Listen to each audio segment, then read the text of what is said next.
الحمد لله رب العالمين الذي أحسن كل شيء خلقه وبدأ خلق الإنسان من طين، وأشهد أن لا إله إلا الله وحده لا شريك له، عرفه العقلاء بعقولهم، ولذلك كان أبو ذر رضي الله عنه يعبد صنما من الخشب، فدخل في يوم من الأيام يسجد لصنمه،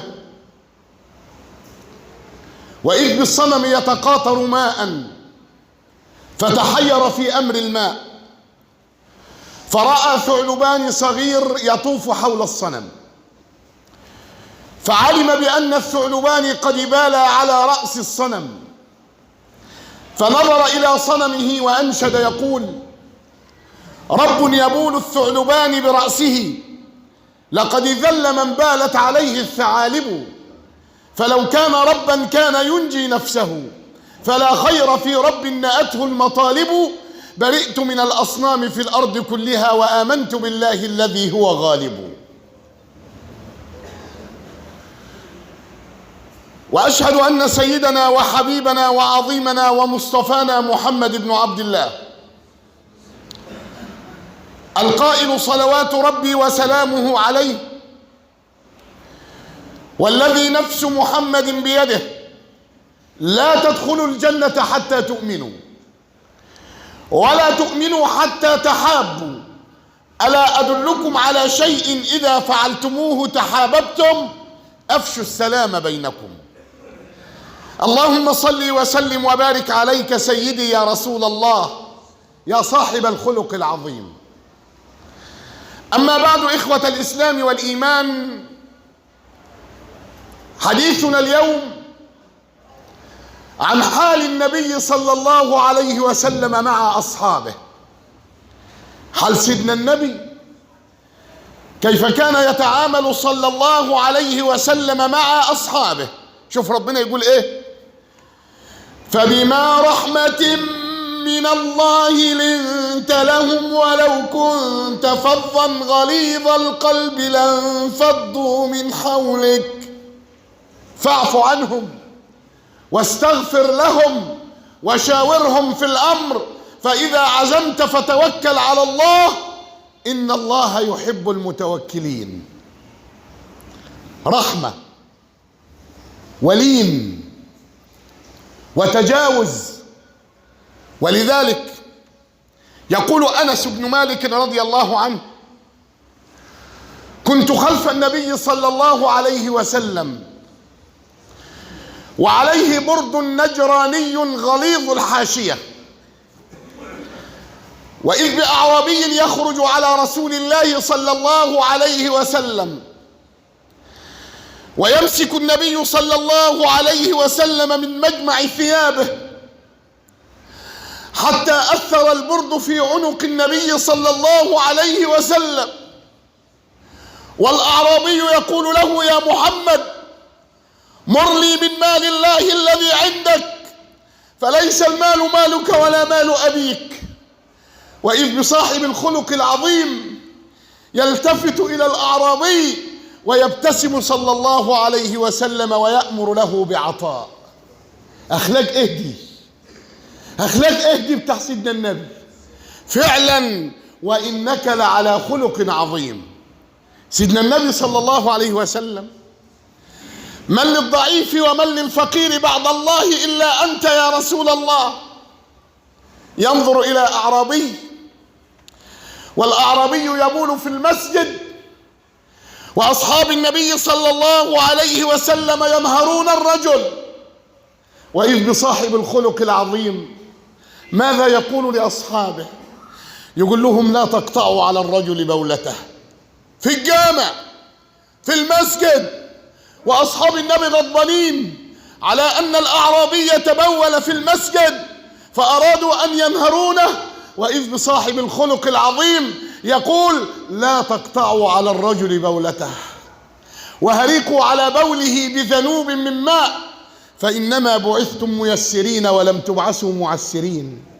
وإذ بالأعرابي يندهش من أخلاق النبي صلى الله عليه وسلم ويرفع يديه إلى السماء ويقول: اللهم ارحمني ومحمدا ولا ترحم معنا أحدا. فيبتسم صلى الله عليه وسلم ويقول له: لقد ضيقت واسعا يا أخ العرب. أخلاق. كيف نتعامل مع الضعيف، كيف نتعامل مع الفقراء تغلق دونهم الأبواب، لكن عند سيدنا النبي لا.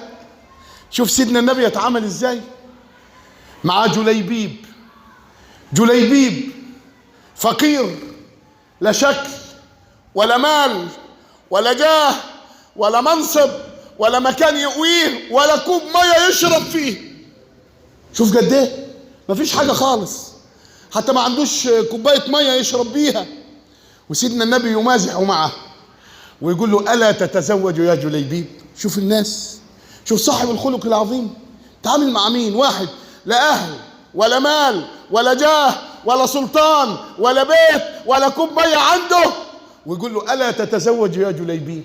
فيبتسم جليبيب ويقول له: يا رسول الله، ومن يزوج جليبيب وجليبيب لا مال له ولا مكان له ولا أهل له ولا بيت له ولا كوب يشرب فيه ماء؟ فيسكت صلى الله عليه وسلم. وبعد أيام يلقاه ويقول له: ألا تتزوج يا جليبيب؟ فيقول جليبيب: يا رسول الله، ومن يزوج جليبيب ولا مال له ولا أهل له ولا مكان له ولا كوب يشرب فيه ماء؟ فيقول صلى الله عليه وسلم: يا جليبيب، اذهب إلى بيت فلان وقل لهم إن رسول الله صلى الله عليه وسلم أمرني أن أخطب فتاتكم.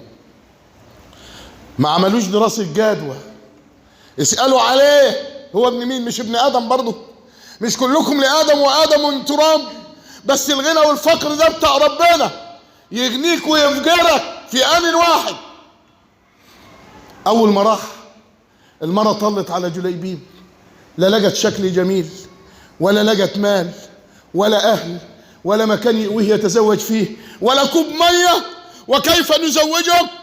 وردته المرأة، وإذ بالبنت تقول لها: يا أماه ويا أبتاه، والله لا أرد خطبة رسول الله.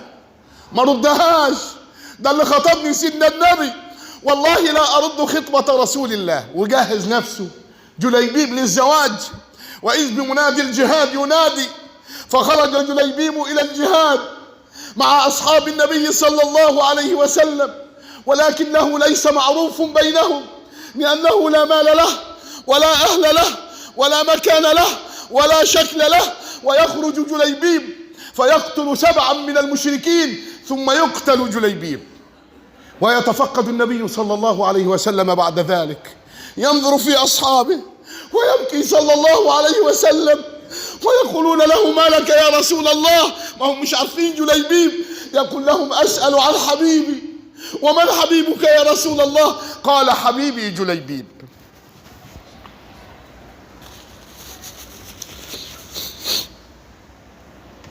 حبيبي جليبيب.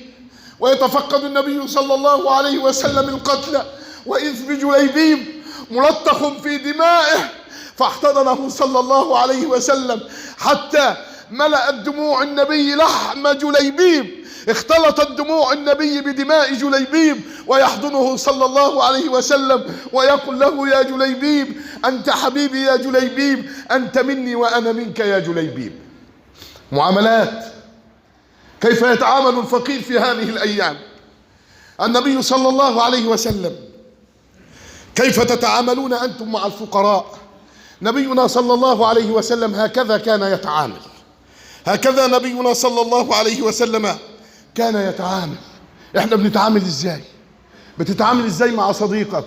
لا، ده الامور اختلطت. لا لا لا لا لا، ده الناس النهارده بتصاحب بعضها عشان دنيا، عشان امرأة، عشان دنيا فانية، عشان مال، عشان يوضح فتنة بينه وبين أصحابه. لا، مش هي دي الصحبة، مش هو ده الكلام، ولا هو ده اللي أمر به سيدنا النبي. لا لا لا لا لا. سيدنا النبي صلى الله عليه وسلم، ومع أنه صلى الله عليه وسلم أنه كان يعامل أصحابه معاملة طيبة. شوف كان يغير سيدنا النبي. سيدنا النبي يغير على أصحابه. لما سيدنا عبد الله بن مسعود رايح يجيب لي سيدنا النبي عود من الأرك، سواك يعني، سواك يستك به سيدنا النبي، قوم الريح جت وجعت مين؟ وجعت سيدنا عبد الله بن مسعود. ليه؟ سيدنا عبد الله بن مسعود كان ضعيف وكانت سيقانه ضعيفة، فلما جاءت الريح وأوقعته ضحك أصحاب النبي صلى الله عليه وسلم، فغضب صلى الله عليه وسلم وقال لهم: على ماذا تضحكون؟ أتضحكون وتسخرون من عبد الله بن مسعود؟ قالوا: يا رسول الله ساقيه ضعيفتان. فقال: والذي نفس محمد بيده لسيقانه في ميزان حسناته يوم القيامة أثقل من جبل أحد. أثقل. الأمر يا أخوانا اختلطت الأمور. لا الضعيف حد بيدافع عنه ولا الفقير حد بيدافع عنه، لا الأمور. سيدنا النبي مع أنه صاحب الكلمة وصاحب القول السديد، لكن في الأمر نفسه كان بيشاور أصحابه. ما قال لهمش: لا أنا صاحب القرار، لا لا لا لا, لا. أنتم مش عارفين أنا مين. لا، ده سيدنا النبي يشاور في السلم وفي الحرب. ولذلك يوم غزوة بدر يقف النبي صلى الله عليه وسلم ويقول: أشيروا علي أيها الناس. ما قالش أنا النبي وأنا اللي أقوله يمشي، لا، أشيروا علي أيها الناس. فقام أبو بكر فقال: وأحسن. وقام عمر فقال: وأحسن.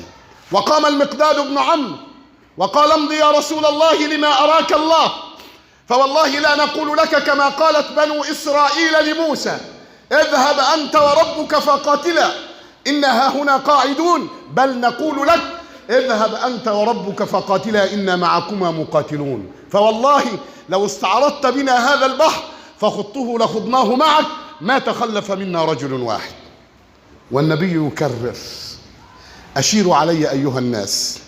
ففهمها سعد بن معاذ وقال: يا رسول الله وكأنك تريد الأنصار. قال: نعم أريدكم يا سعد. فقال سعد: يا رسول الله آمنا بك وصدقناك وأخذت علينا العهود والمواثيق، فامضي يا رسول الله لما أراك الله، فوالله لو سرت بنا إلى بلك الغماد لجالدنا معك من دونه حتى تبلغه، وإنا لصبر في الحرب صادق عند اللقاء، وسيريك الله منا ما تقر به عينك، فسر يا رسول الله على بركة الله. فقال صلى الله عليه وسلم: سيروا وأبشروا فإن الله وعدني.